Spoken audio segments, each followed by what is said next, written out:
The American Revolution was many years in the making, with the colonists wanting freedom from a British monarchy that was thousands of miles away. But what were the main causes? The French and Indian War was fought between Great Britain and France from 1754 to 1763, as both countries wanted control of the resources in North America. The war officially ended with the signing of the Treaty of Paris on February 10, 1763, with the British taking over much of France's land in North America.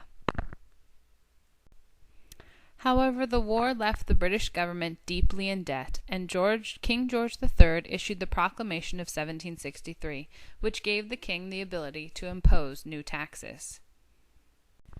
As a result, the American colonists were growing increasingly upset with the British monarchy after a series of taxes.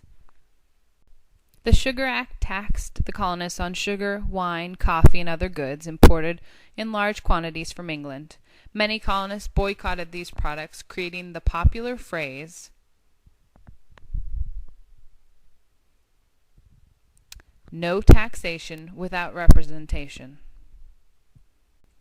The colonists wanted the right to have a representative in the British Parliament to help make decisions that would affect them. King George III denied them.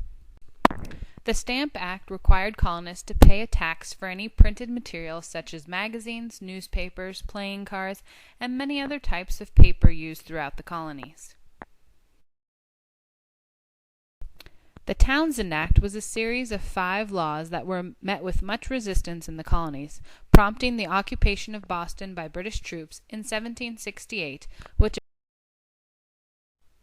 on March 5, 1770, British soldiers killed 5 citizens and injured 6 others. The citizens of Boston had been increasingly upset with the British soldiers in their city, and a mob surrounded the soldiers, shouting and throwing rocks. The soldiers fired into the crowd without orders, instantly killing 3 people, while 2 others died later. John Adams wrote, "The foundation of American independence was laid on March 5, 1770. The Tea Act was the final spark to the revolutionary movement in Boston. The act was designed to prop up the failing East India Company. Many of the revolutionary leaders believed this was a maneuver by Britain to buy popular support for the previous taxes.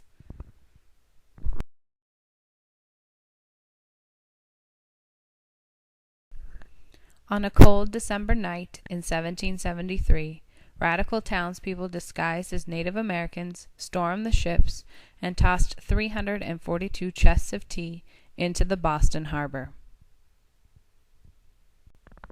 In about 3 hours from the time we went on board, we had thus broken and thrown overboard every tea chest to be found in the ship, while those in the other ships were disposing of the tea in the same way at the same time.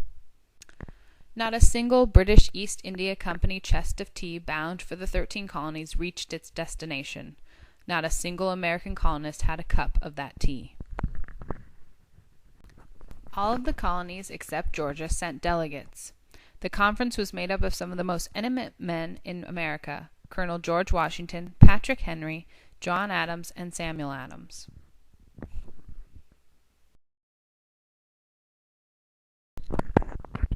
The First Continental Congress met in Carpenter's Hall in Philadelphia from September 5th to October 26, 1774.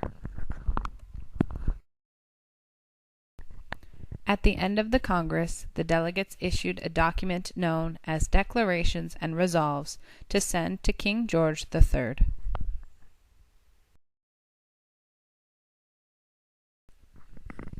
In the early morning hours of April 19, 1775, British soldiers began their march on Lexington in hopes to capture Sam Adams and John Hancock, and then to Concord to seize gunpowder.